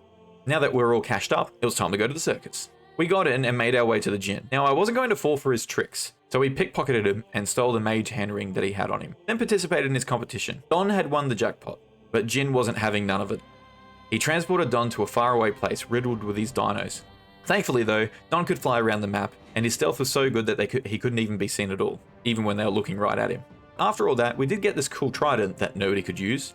Anyway, we then found this Displacer Beast that was about to break free from its cage, so we damaged its lock. Then watched the Dribble show. He wasn't very funny, and Don isn't a huge fan of clowns. He simply refused when the clown asked him to go up on stage, which turned out to foil Dribble's plans as he called someone else up and then killed them. We suddenly had a fight on our hands. But without too much difficulty, we killed these guys pretty easily. Thinking that we've had quite enough of clowns for one day, we went next door to the church and discovered the father had been murdered. Don was quite fond of murders and wanted to look into it. We long rested at this point, and Skeletor's Fell appeared in Don's dreams. He told Don that he must reclaim his birthright as the child of Baal. This made Don very excited. The next day we continued the investigation of the murder and went down to the cellar under the church. Here we also released the spirit of the Laughing Medallion, and Don agreed to take on the curse, permanently giving him Tash's Hideous Laughter to cast. We found the buttons that led to the secret area and snuck up on the unsuspecting enemies who were arranging the corpses. We quickly killed them, then picked up one of the daggers for our final build, Steelmaker. We also found what we needed about the murders and continued on. We went downhill behind this church, continued past all these traps, and then stumbled across a fight about to brew between two gangs. One of them offered us gold, so we joined their side. Using Fly to give us a good height advantage, we helped the Nine Fingers gang kill the Stone Lord's gang members. After we helped kill them all, they mentioned there was something valuable in the boat, and it was now owned by the guilds. They were of course wrong about this, so we turned on the guild members. Traitorous little gutter snipe! I'll cut you to offal! And found that all the other guild members but this one person had left, so it was a pretty easy fight. We looted all the parasites that we could find and made sure everyone had the ability Cull the Weak, which I figured would be super helpful for rogues, being somewhat of an execute ability. Apart from a few little things, there wasn't much else for us to do, so we continued to Worm's Crossing. We weren't going to bother trying to get past the Steel Watch, so we found our way past by flying up the side of the bridge. In Worm's Crossing, we entered the hostel to find a couple of Astarion's vampiric siblings, and we forced them to tell us where Cazador was hiding, as if Astarion didn't already know. Is he hiding? Tell me! They told us where we needed to go, then ran off with their tails between their legs. While we were here, we investigated the room of the Red Dwarf and found his plans to kill in the name of Baal. Don wanted to be a part of that, so we intended to hunt down this Red Dwarf. We then went across the Sharess's Caress, where we agreed to meet Kithrak Voss. We met Corilla, who said that she's been keeping an eye on us and that Raphael was here to make a deal with us. We continued upstairs and stole what we could. In this room, we found an invitation to the keep, which will come in handy, and then interrupted a very steamy session, which quickly turned quite ugly.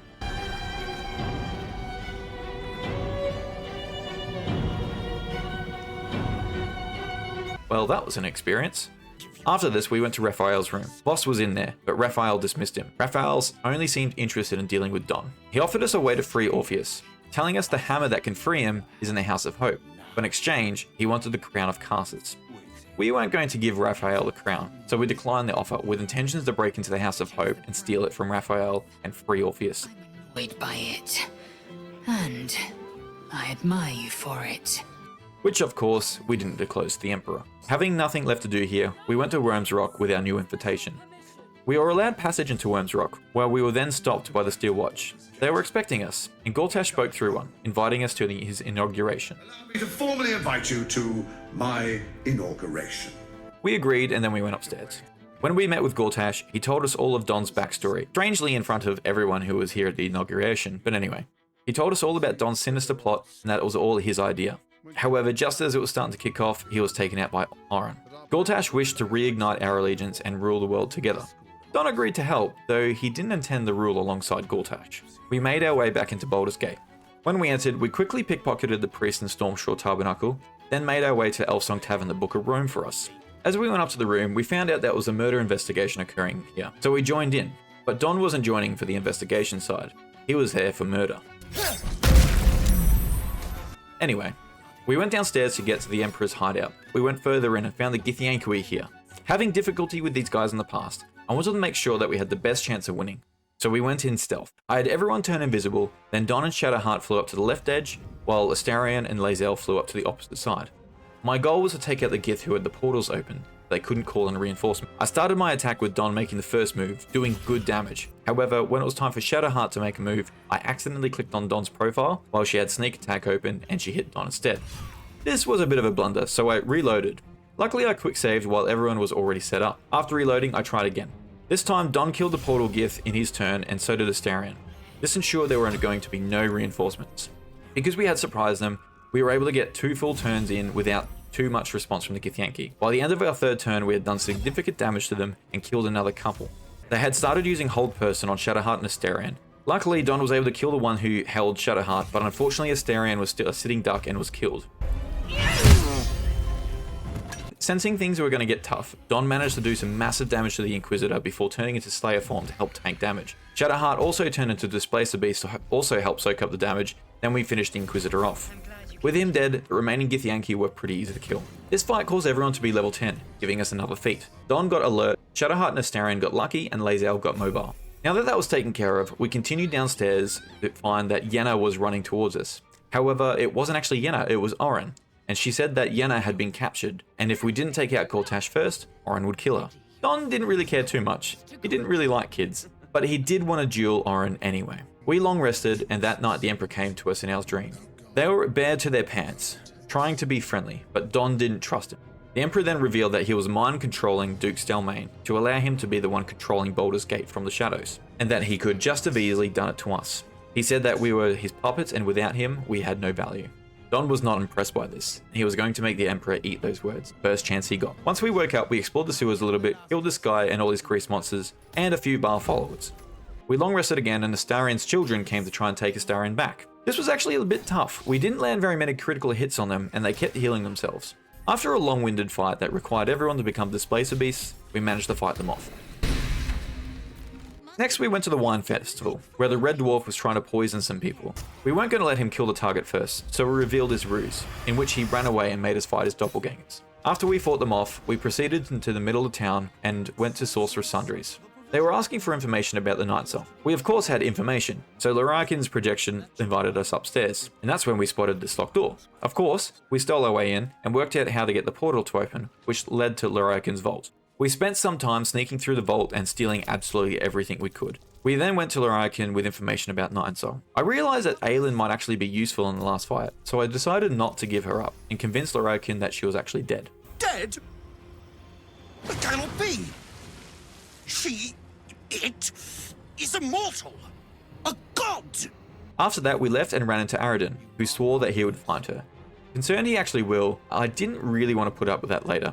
So we went back up to Lurakin and attacked him. Don did some huge opening damage to him, paralyzing him in the process, allowing Lae'zel to kill him in the first round. By the end of the first round, we had also killed a fire Myrmidon as well. I had everyone grouped around the Myrmidons, allowing us to use sneak attack on them every turn, doing some great damage to them. However, Lae'zel had become quite weak, so I turned her into the Displacer Beast to buff her up some. By the end of the fourth round, we had only one Myrmidon and a Skeleton Archer left. From here, things were pretty easy to wrap up. While here, we looted the remainder of Lurakin's stuff, although I didn't have a way to see invisible objects, so I couldn't release the magic sphere on the bottom floor. We left the scene of the crime and stumbled into another one, where a Red Dwarf was about to kill his next victim. It's unusual for prey to supply the tools of its own butchery. We snuck in to wait for the right opportunity to attack and witnessed him kill the store owner. Unfortunately, the store owner's sacrifice was in vain as we were spotted and had the fight. Don's first attack paralyzed him, which gave us a huge advantage on the first round. Then Astarion one-shot one of the doppelgangers, while Lae'zel landed a massive critical hit on Dollar with her offhand attack, allowing her to finish him off in her turn.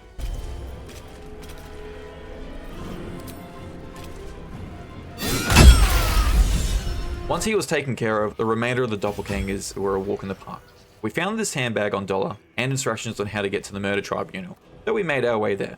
We waltzed in and we met with the murder tribunal. Saravok told us about who we were before Orin mutilated us. Your fall was as spectacular as your birth. We then pledged ourselves to Baal, killing Valeria the celestial being to become the unholy assassin of Baal. While here, we bought all the Baal equipment to kit Don out as the true assassin of Baal, including the Baldur'ss armor, Baldur'ss hood, and gloves, which all worked really well for his build. We explored some more and witnessed his shop blowing up to find our blood-obsessed drow friend. She said she wanted to do more experiments with our blood and gave us a potion saying that we might blow up. A potion that makes you explode?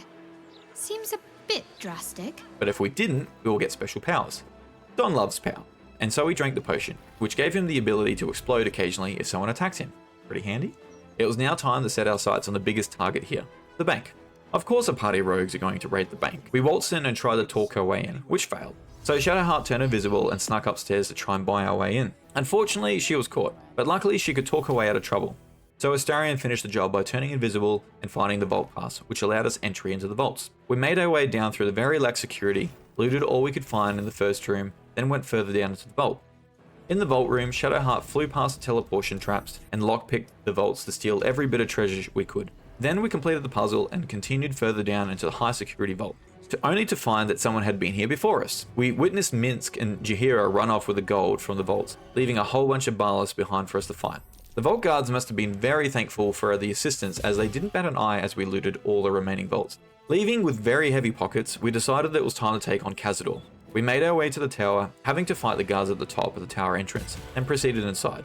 We quickly defeated Goti to get the ring for the enchanted door, then flew past the cursed body to get the book of translations before heading back upstairs and opening the door. Inside this door, it seemed that we had missed the party, so we cleaned up after them, removing all of the pests inside.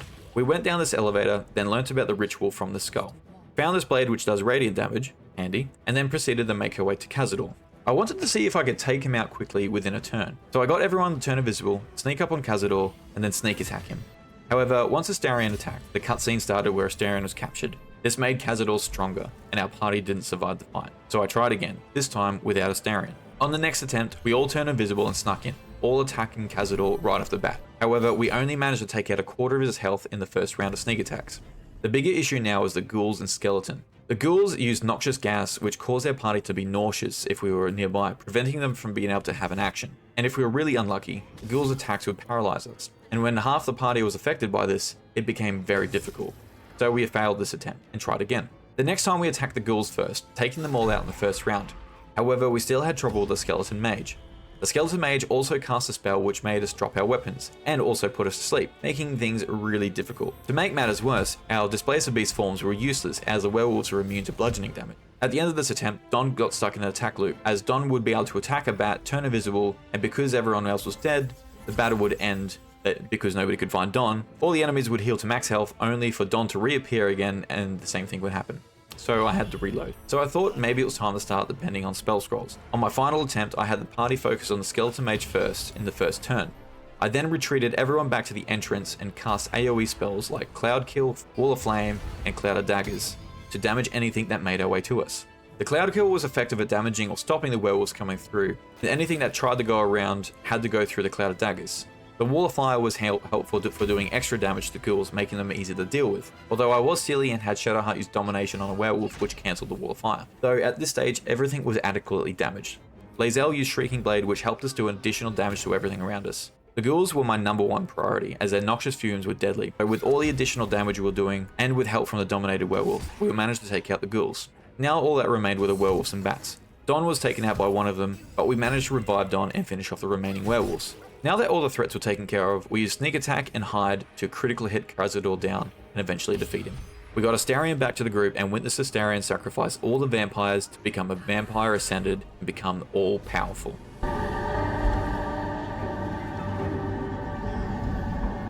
Feeling pretty good about our victory, we tried to leave, but the Gurs stopped us. They were not happy about Astarion's choice and attacked us, which was their mistake. Now that Astarion was basically a god, we went down to the sewers to try and chase down Minsc and Jaheira. We killed the baldur'ss outside their hideout, then waltzed in and attacked. Inside, Jaheira's doppelganger and Minsc were cutting a deal with the Zhentarim, who tried to make a break for it, but we weren't going to let them. We slaughtered everyone inside and collected our gold from the dead Zhentarim's hands. We learned that the Zhentarims were planning on attacking Ninefingers, so we left to go to Ninefingers' hideout to help out, hopefully getting Ninefingers to join us in the final battle. We arrived and were let in the front door, where we witnessed the Zhentarim ambush. We assisted the guild in wiping them out and secured Ninefingers' assistance. Just tell me what you need to get us there. However, I then made a grave mistake by being caught pickpocketing Ninefingers, which resulted in the entire place attacking and killing us. The major issue here, though, was that I hadn't saved before killing Jaheira's doppelgangers, so we had to do all that again. So after doing all that again, we had caught up and we were now level 12, which meant more feats. So for Don, I gave him the ability improvement to increase his dex and wisdom to 18 and 14.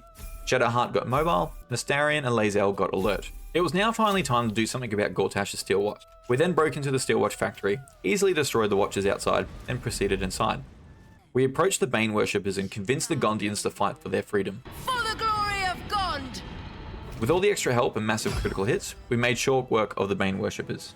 We spoke to Tubin, who requested we save the Gondian families from the underwater prison before he would help us disable the steel watch. Without any other way to do this, we decided to go and help them. We made our way through the sewers and up this route to the submarine hangar, where Red Hammer agreed to take us down to the Iron Throne. We made our way down, but Gortash wasn't happy with us doing so, and blew the place up.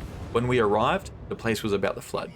So we had only a short amount of time to save everyone. Now, even though Don wouldn't really care if everyone was saved, I wanted to take on the challenge of saving everyone. So on our first turn, I had everyone turn invisible, use dash and fly to get around. Don flew to Duke Ravengard's area, but didn't release him on his first turn. Astarion flew to the area where all the treasure was and managed to get there and loot it all within a single turn.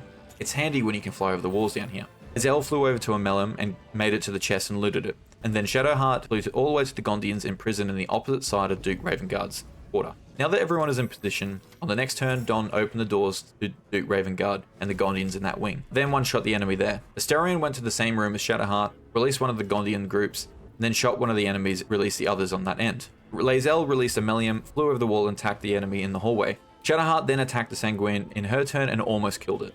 On the next turn, it was time for everyone to escape. On the way back, Shadowheart, Don and Astarion killed all their enemies in their wings, which allowed the Gondians and Duke Ravengard to flee to safety without any problems. Things did look a bit spicy when Duke Ravengard ran out of movement at the bottom of the ladder, preventing anyone else from getting up, but luckily he was able to get out of the way in the next round, and everyone else could get up as well. This helped save time for everyone. I had Don go to Amelum, who on their turn used the power to teleport them both to submarines. Now, originally I actually thought I had rescued everyone, and I was pretty happy about this, and I just moved on without thinking about it. However, there was a section on Amelum's side where Lae'zel just completely missed a couple people locked up, which I completely forgot about, so we didn't technically do this 100%, but I was happy about it either way. Now, with everyone rescued, we had secured Duke Ravengard's help in the final battle, plus also received some stuff from Amelum as thanks for saving them. With all the Gondians rescued, we went back to the Steelwatch factory to find the Gondians were in active revolt. We assisted the Gondians, including Tubin, by massacring the Bane cultists, then took Tubin further down to help liberate them. This was surprisingly hard. The sheer number of enemies combined with the Bane cultists' ability to dominate us was very difficult, and it took me a couple of attempts plus some lucky rolls to eventually defeat them. At this point, my party was pretty low on resources, so we left the factory and long rested before heading back down to fight the Steelwatcher Titan. This fight was pretty easy. The important thing was to do as much damage to the Titan as possible until it started its defense curl and started launching missiles around. From here, it was a matter of using invisibility, hide and sneak attack on the remaining watchers until they were all defeated, and then finally destroying the Titan. Once the Titan was defeated, nothing was stopping us from blowing up the factory, except where was Tubin? I couldn't find him anywhere. I went back up to where we long rested and he wasn't there either. I then went back to camp to find that he was there and must have been left behind when we long rested. I managed to get it back into the party, then left the camp and then found I couldn't talk to him. At this point, I was pretty worried because without Tubin, we weren't going to be able to blow up the factory. Thankfully though, restarting the game resolved this, and I was able to get him to follow us downstairs, and then blow up the factory once and for all. Before we went to take on Gortash, I wanted to secure the hammer from Raphael, so we made our way to Devil's Fee to try and work out a deal with Halsin. She revealed to us that she helped Don break into Mephistopheles' vault to steal the Crown of Cassus originally, and would help us again if we paid her 20k gold. We weren't going to fork out that kind of money, and then tried to convince us to take us there by bringing something back for her, which also failed, though we did what rogues do best. We pickpocketed what we needed to open the portal, broke into her study, and then used the trial and error method which eventually opened the portal. Then we made our way to Raphael's House of Hope. When we entered, we were greeted by a projection of hope. We convinced her to help us find the hammer, and she implored us to release her. She then gave us disguises so we could explore the house without suspicion. We then entered the house and explored. We spent a long time trying to get past this infernal gem and eventually broke in and stole some of Raphael's treasure. We snuck around the backside of his bedroom and attacked Harley, the devil who was sleeping in the bed. This was an annoying fight because he could keep turning invisible, then using domination on one of our team members, which wasn't good for us because we did so much damage to each other. Eventually though, we managed to defeat him and the imps that spawns. We found the spa, which basically acted as a long rest and looted all we could find, including finding the password to get the Orphic hammer.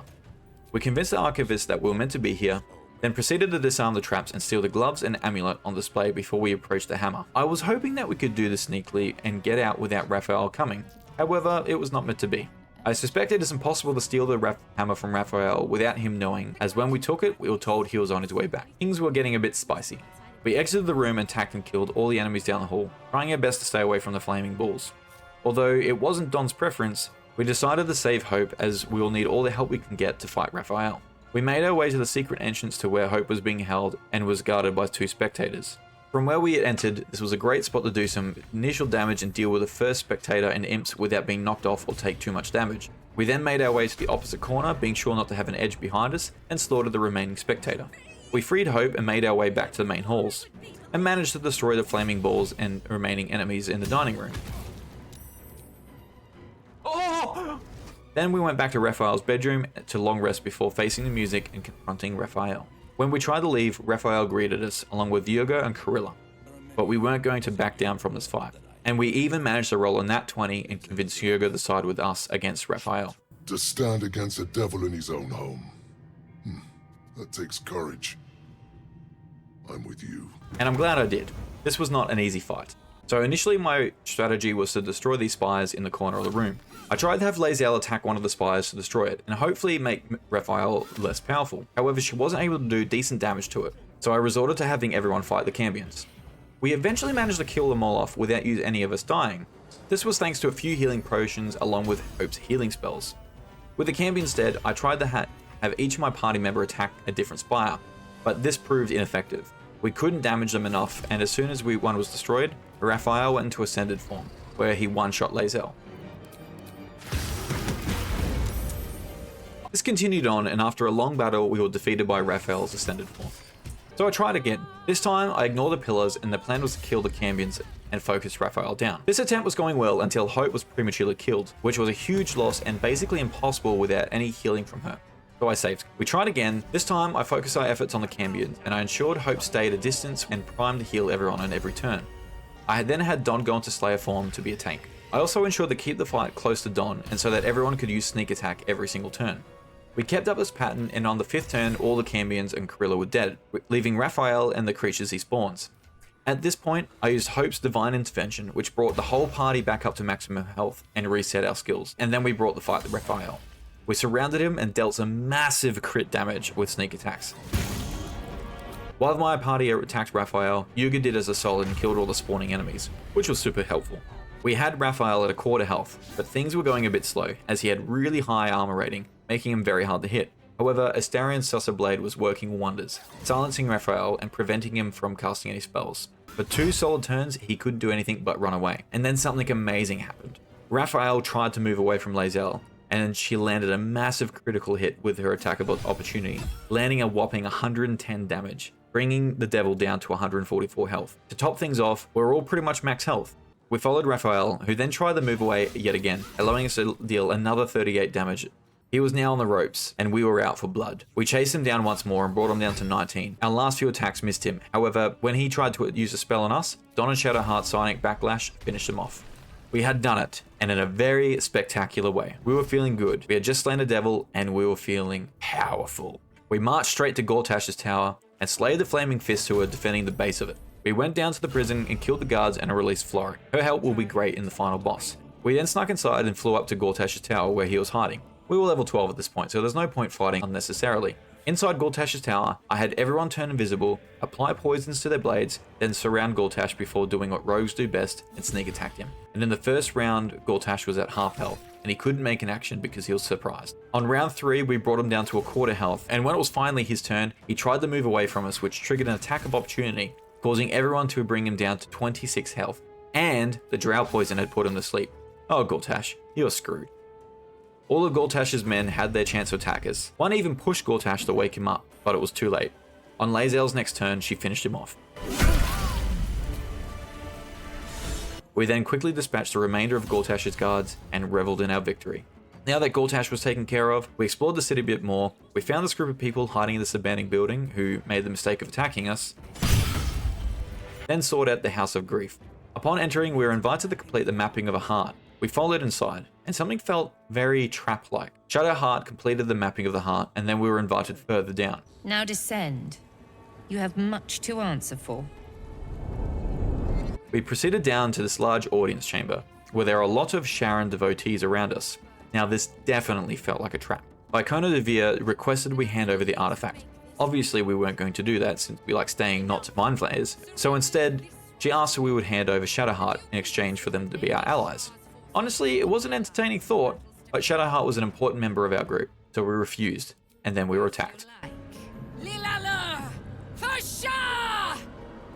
Now, this many enemies did have me concerned, but this turned out to be a really fun battle. The first priority was to take out the weakest enemies first and use invisibility to get into better position. Don was able to one-shot one of the initiates and turn invisible, Astarion Lae'zel took out another, and Shadowheart weakened another before the 3 of them turned invisible themselves. We moved up to the side of the map, well away from our last known locations, poised to strike. Obviously, no one could find us after searching for us, so combat ended, giving us a few moments to reposition ourselves a little bit better. Don was able to sneak attack someone, one-shot them, which turned him back invisible without triggering combat, allowing him to do the same thing again to another unsuspecting enemy, healing them and turning invisible once again. This worked up until he attacked someone who he couldn't one-shot, initiating combat and forcing me to sneak attack with everyone before their invisibility ran out. However, we did manage to thin out their numbers from 21 to 16 before even completing a full turn. After this round, I made sure to have everyone hide in the shadows on the side of the map, making it hard for the enemies to spot us. And because we had surprised everyone by starting combat with these attacks, we had another free round. Don again was able to one-shot someone and turn invisible. Astarion Lae'zel flew in range and sneak attacked an enemy and killed them, before hiding again and flying back into the shadows. And Shadowheart cast Hold Person with her magic ambush advantage, holding 2 of the stronger Sharons to keep them out of combat for longer. Because we were well hidden, a lot of the enemies didn't do anything on their turn, and because we were on the other side of the map, the others had the dash to get close to us. The next round, Don was once again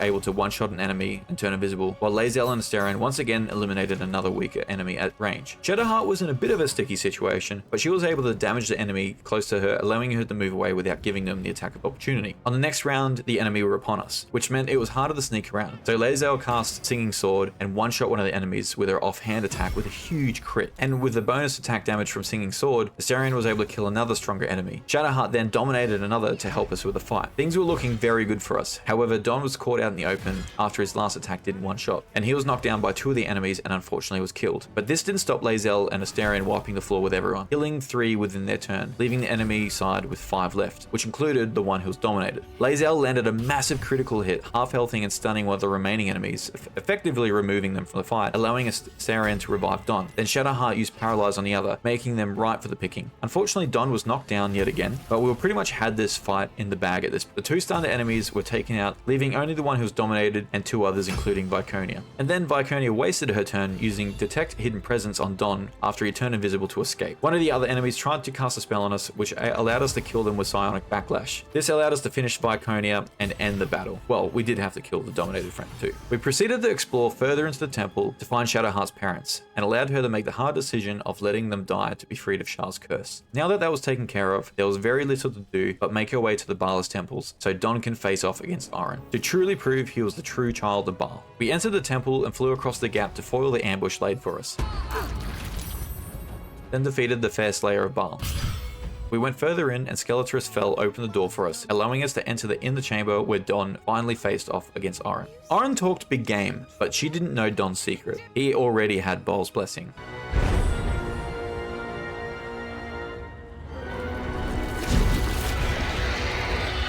Don transformed into the Slayer, triggering the duel, where Don shredded Oren in 3 turns. Don had done it and pleased Baal, who possessed Skeletor's body and communicated his wishes to Don. Don accepted his birthright, granting him even more power, so long as he does as Baal bids, and secures the crown of Karsus and enslaves the world when the opportunity arises. You will become a testament in blood. Go, child of Baal. Claim the crown of Karsus. Control the absolute. And command the horde fit to butcher this world in my name.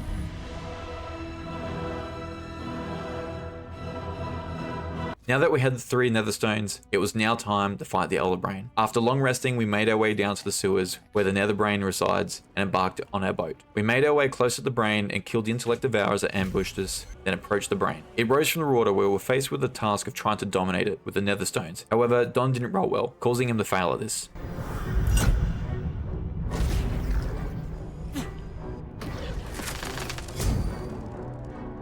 Requiring the Emperor to save us by taking us into the Astral Prism. Inside the Astral Prism, the Emperor revealed to us that the Brain was no longer an Elder Brain, and it was now a Nether Brain, and that only an Illithid would be able to defeat it. He intended we give him the Nether Stones and assimilate Orpheus, so that he can help us defeat the Brain, but we weren't going to trust him with the stones, so we rejected his plan. After this, he was very quick to turn against us and side with the Nether Brain, and left us in the Astral Plane. We took the hammer and released Orpheus, who wasn't very happy about it, but he sided with us either way. He realized that the Emperor was correct in that someone had to be an Illithid, so he would become one himself. To be honest, I wasn't expecting any of this. Either way, we needed his help. With Orpheus as an Illithid by our side, we went back to the material plane where the city was being decimated. Kithrak Voss came to us in rage, thinking we had betrayed him, only for him to be shut down by Orpheus. They vowed to aid us in the fight to come. We entered our final resting place, where all our allies had gathered. To be fair, this was a very ragtag group, but anyway, we were happy for all the help. After a fantastic and endearing speech from Don,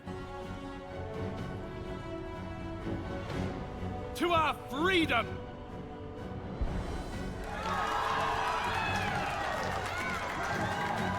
we left to go and face the Elder Brain once and for all. After entering the city, we could see there were plenty of enemies to fight, so we had the party sneak up to the top of the battlements where we had a great vantage point. For this fight, I used a lot of AoE spell scrolls on the choke points to cull most of the weak enemies, and sneak attacked any of the strong enemies that made it to the group. And without too much difficulty, and with a little bit of time, we managed to kill them all. That was close. It was now time to scale the castle and get to the Netherbrain, which was actually quite easy. I had everyone turn invisible, then flew and dashed up to the top of the tower. Because of the double bonus action, Lae'zel was able to make it to the door at the top of the tower in 2 turns, which teleported the whole party there and stopped us from needing to fight our way past all the mortars and enemies. Now we were here at the last part, I used potions of long rest and scaled the Netherbrain stem. We reached the top where the Emperor met us with his projections of the Guardians.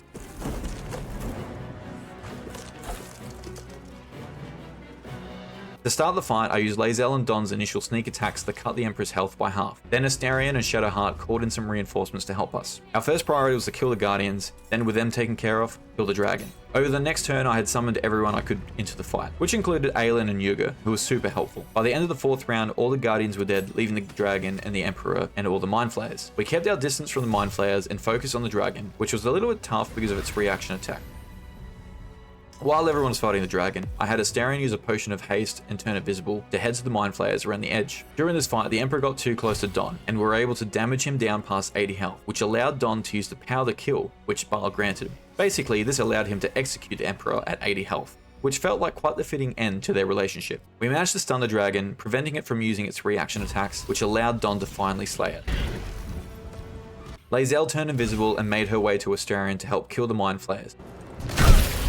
Don was also invisible from killing the dragon and went with Shadowheart, who was invisible, to take out the Mind Flayers on the opposite side.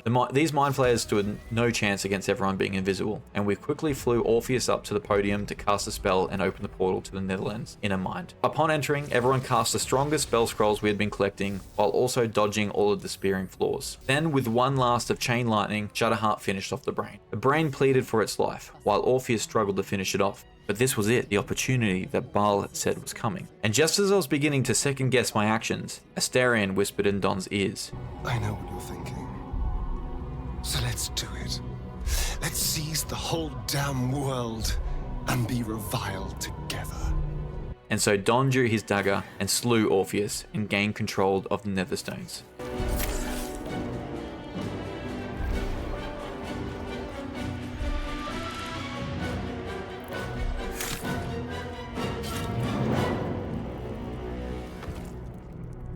Don gained absolute power over the brain and enslaved his team members into his new dominion of death, where he reigns supreme. And that, everybody, is the end of this playthrough.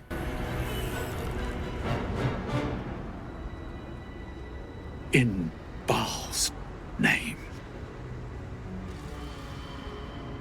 Admittedly, the evil ending is a bit hectic and honestly a little bit sad and unsatisfying. But alas, this is roleplay, and Don is, well, evil. But I'm glad I was able to experience this playthrough. It's been a real eye-opener to see the evil storyline, plus also being able to betray the Emperor. The full party of rogues turned out to be impressively strong. I almost think that they're stronger than the full cleric team I made. Either that, or I've just become better at the game. But let's just say they were super fun past level 11. I also think respecting them helped. If you watched Act 1 and Act 2 of this playthrough, you would have witnessed the pain I endured with my pre-level 10 rogue party. Being level 12, having full builds, and the better use of invisibility and hide made all the difference in Act 3, and I thoroughly enjoyed the last few fights, especially the one against Gortash. Everyone, I hope you've enjoyed this playthrough. I know I have, and if you did enjoy this video, I would appreciate it if you gave it a thumbs up. And if you want to see more videos by me, subscribe to the channel. Until next time. Impossible. Pain. Fear. Terror. Reconsider. Assess. Implore. Surrender. There. At last. It is subdued. Spare me. Join me. Wield me. Become absolute. And thus, I honor my mother's legacy. The grand design, once again, ended by my line. The brain is on the cusp of its final thought, and it's taking all of Orpheus's strength to keep it there. An opportunity, perhaps. You glimpse the lifelong destiny promised by your father. Enslave, dominate, ruin. In your father's name, you must seize your rightful claim to the brain, not destroy it. If you do not, then he will flay and shred your mind, so it cannot even comprehend the horrors he will plague you with. I know what you're thinking. So let's do it. Let's seize the whole damn world and be reviled together.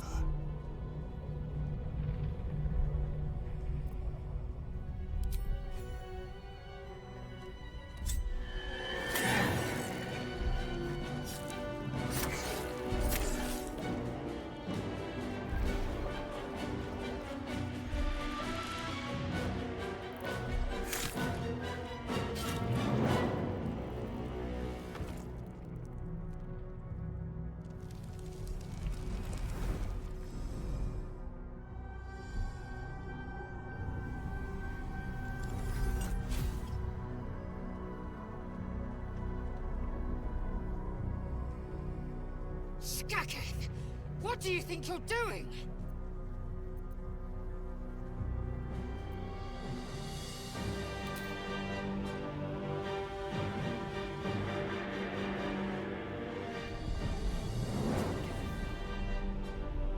Conquer! Kill! Slaughter!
In Baal's name.